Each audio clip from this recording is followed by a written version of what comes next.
Hey guys, this is Mongolian Mindset, and today we got one of my friends actually, man. I've known this guy for over 10 plus years. Me and Christian goes back for quite a bit, man. Adam, we're glad to have you on there, man. Can you introduce yourself? Sure. My name's Adam. Good to be here. I'm not quite sure how to introduce myself. I mean, born and raised in South Florida. I'm in the. I got my degree in education policy and evaluation. Uh, hmm. Yeah, not sure what else to say. So, what made you want to get a degree in education policy? Um, Education policy and evaluation, and okay. I know it's a mouthful. I wanted to have a job where I was resisting the urge to ramble, but Go for it, man. all right. Since I was a kid, I felt like the education system didn't really work for me. I I had a genuine interest and desire to learn, but I really struggled in school. Hmm. I took some courses at UCF, and got a minor in education where I learned about a few studies that imply that there are evidence-based methods of improving the way students learn. More projects, more smaller classes, more discussion-based learning, maybe some more writing, as opposed to the multiple choice test system we have today. Hmm. And that inspired me to pursue a field where I would have some say in, not say, but influence in how education policy is, uh, well, in education policy in general. Hmm. Okay. And education, the field of education and policy and evaluation is two-pronged. There's the policy side, and then there's the evaluation side. Hmm. And as an evaluator, the idea of the field is you conduct an evaluation, which is sort of like research, but more applied. It's more where research is usually like the goal is to have like something as close to a laboratory setting as possible. An evaluation usually, yes, wants to have something closer to a more robust study if it can, but it works in the real world. It's focused on a specific program. It knows that the programs it's working with exist in a natural environment and can't the results of these evaluations can't really be expanded the way research can. So it's where research is focused on more general truths, evaluations are more on what's going to work for this specific thing. Hmm. And that was very alluring to me because, well, one, research, as I understood it from my courses in undergrad and grad school, has this drawback of there's a lot of research out there, not a lot of it gets published, and there's something of an incentive to conduct studies that will show a positive result because that's what gets published, and the goal is to get published. Whereas evaluation, it has its own set of problems, but there's never going to be a point where if you're conducting not well, I've actually learned that this is not the case, but back then the thought was if you're conducting an evaluation, someone is going to use it. Hmm. And not always true, but the idea is that if you're conducting an evaluation and you have support from your funders and your stakeholders, then there's a good chance that it will at least help them make an informed decision on how to improve whatever program they're working on or whatever policy change they're trying to make. Hmm. Okay. That's a lot. What is three I words you know. would use to describe yourself, Adam? Hmm. Um, this is actually kind of easy because I watched the video yesterday on INFPs, which kind of inspired me to do this. And yeah, I agreed with a lot. The open-mindedness, rich inner world, uh,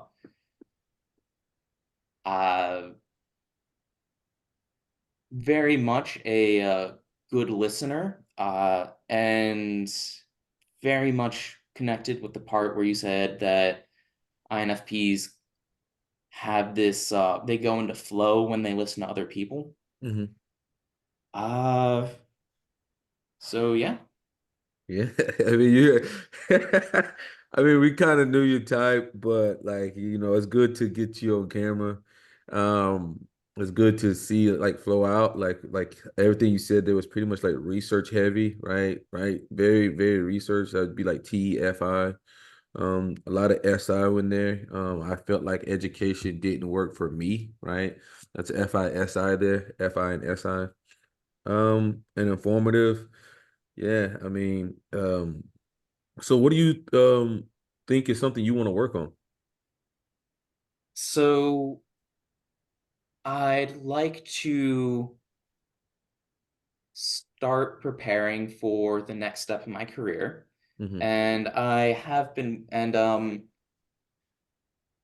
there are some general skills that an evaluator should have that I haven't really honed in this position, in part because evaluation is a broad subject. So there are very many different forms of evaluation, and not every form of evaluation fits every type of evaluation. But there are some skills that would be more useful in the field of evaluation than others, and I am working on developing those. Hmm. So some of them, uh, I'm familiar with statistics, but the ability to explain statistics and would be very helpful for my field, Hmm. to be able to explain to an audience, this is why we're doing this test, and this is what a t-test is, um, and etc. Then there's also programming. That's one of those. It's hard to tell whether or not that'll be an important skill, but it's definitely good to have because a lot of what evaluators do is work with data. And so, especially if you're working with quantitative data, it would be really useful to. It's like having Excel but more powerful.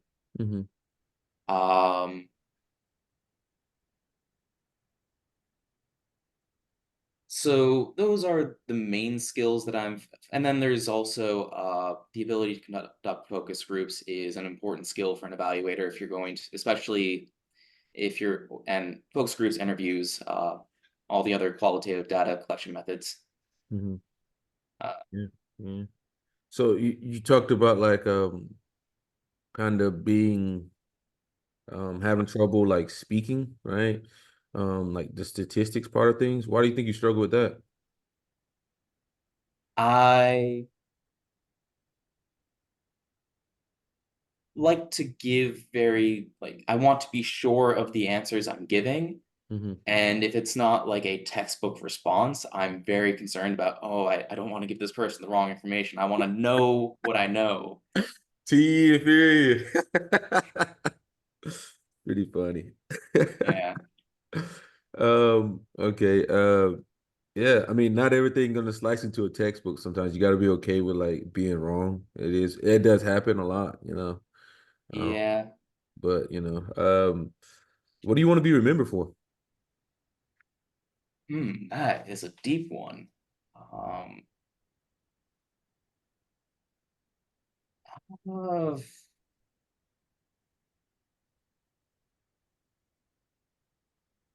this is a weird one. Not weird. It's not that weird. I'd like to be remembered for being a good dad, and it's a little funny because don't. I'm kind of I don't have the girlfriend yet, let alone the wife. So Uh-huh. it's kind of aspirational at this point, Uh-huh. but that's at least one thing I want to be from remembered for, and making the world a better place in some way. Okay. Okay. You ever think about going into politics or anything, man? That's a story.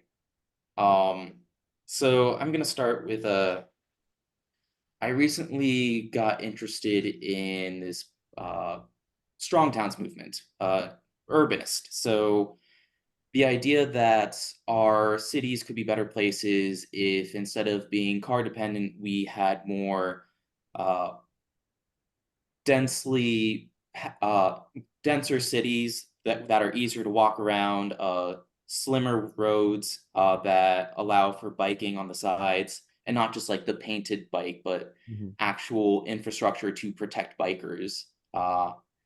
And better bus systems that come regularly enough that they are a attractive way to travel. Same for things with trains. Down here in South Florida, we have the Tri Rail that covers the Tri County area, and it works. But it only like some days it'll come once every hour. Some days it won't even come that often.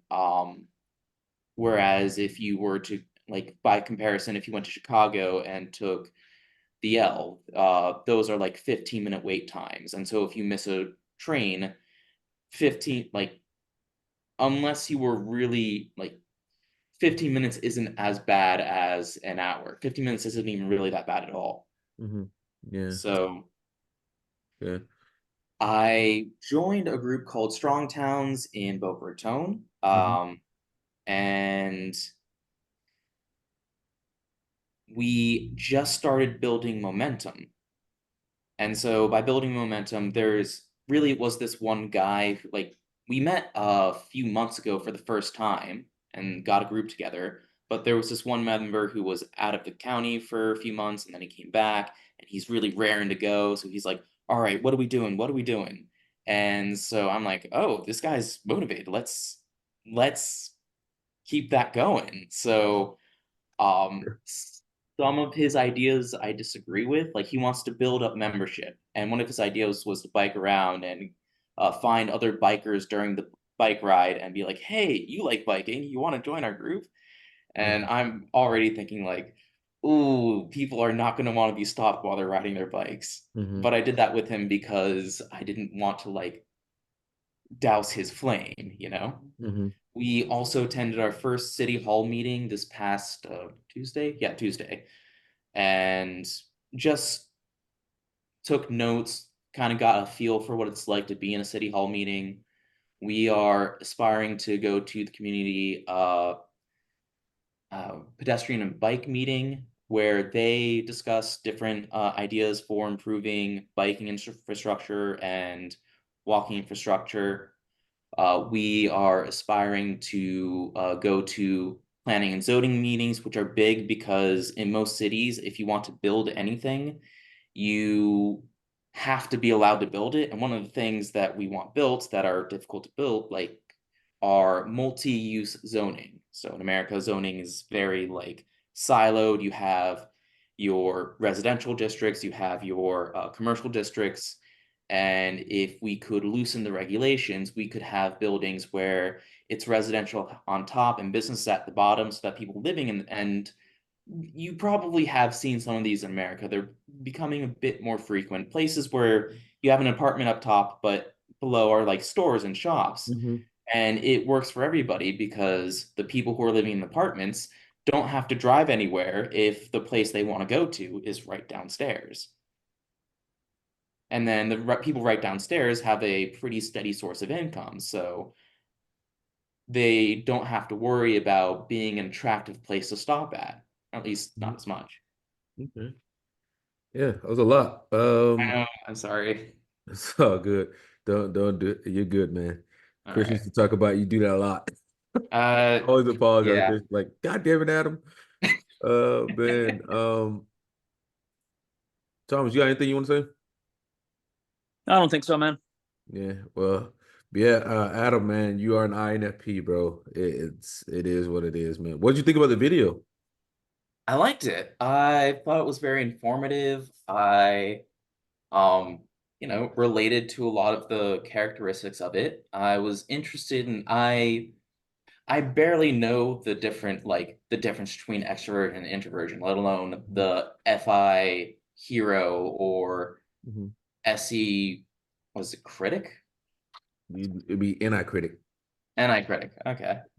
SE trickster. Yeah. So SE Trickster is kind of like you guys are oblivious to like things that's going on around you, really. A lot of times you guys are just in your own world, right? And you think about things of like what could be here, not what's actually here. Right. So like you guys were more into like the abstract realm, right? Hmm. That means you can be like more clumsy. A lot of times, have a harder time like probably in the gym or whatnot. You probably have a harder time getting through like the exercises and stuff like that that aren't routine. Um, so I will say I space out a lot. Um, and even during the routines, like in the middle of doing bicep curls, I could probably get a more like sometimes I'll focus and be in the moment and kind of hold the position at the end for as long as possible. mhm. But throughout most of the exercise, it's so easy for me to just go off to another world. Yeah, it's because the SE Trickster is just like you guys are just very intuitive people. So like you guys are mostly in the intuitive world, as opposed to like other personality types like myself. We can kind of do a little bit of both. As in your personality type, pretty much like focus most of his time in the abstract realm. Hmm. As one of the most intuitive types of all the 16 types are the INFP. One because they have the rich inner world of FI, and then they have very strong NE, which is like the world of possibilities, seeing like patterns, connections, meanings, reading between the lines, and then they also have very strong NI as well. Kind of seeing what will happen next and stuff in that sequence. So with those two combined, you see like one of the most intuitive of all the types. The downside is, you can be unpractical a lot of times or having a hard time getting things done, being on a time schedule for things. Can be very challenging for an INFP. Also voicing their opinion, right? Um, you rather just like give people enough information or have somebody you trust that will like consult with you and then get your opinion across instead of just saying, yo, you can't do that, like what the fuck, unless somebody like really pushes your anger up there, which is very rare for INFP. They usually like very chill and like kind of anti-anger is what I would say. They are anti-anger, like any anger they get in with themselves is kind of like they look at it as um weak weak or like they just look down on themselves for getting angry, so they take a more of a very chill base, like as opposed to myself. I can get angry pretty quickly, um but INFPs are just like chill, but they want to make a global impact for everybody. I want to make this world a better place, so it's pretty good to get you on here, man. I know Thomas got to go. Thomas, you got anything you want to say about INFPs or anything?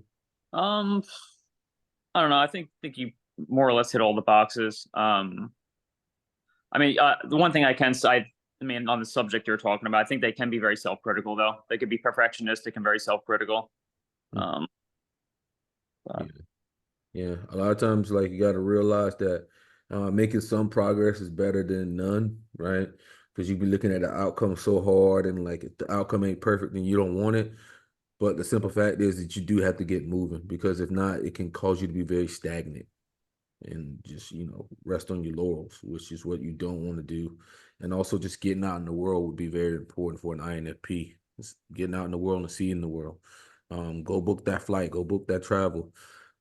See different cultures. Let your extroverted intuition take on multiple cultures and stuff like that. And don't be afraid of politics, man. Get out there. Um, I'm trying. yeah. Well, man, it's been a pleasure, Adam. I know Thomas got to go, but you can inbox me anytime. Most of our videos are online. We'll be releasing like slowly but surely all of the 16 personality types, so you can kind of see. It was fun to do the INFP because my best friend's one, you're one, Cody's one, Dadam's one. We got a lot of INFPs. Um, like to be in the reserve background. Very hard to get an INFP on camera. Oh my God, it's impossible. Shoo. So it's not just me. Damn near impossible, bro. It's like you gotta fucking hang them.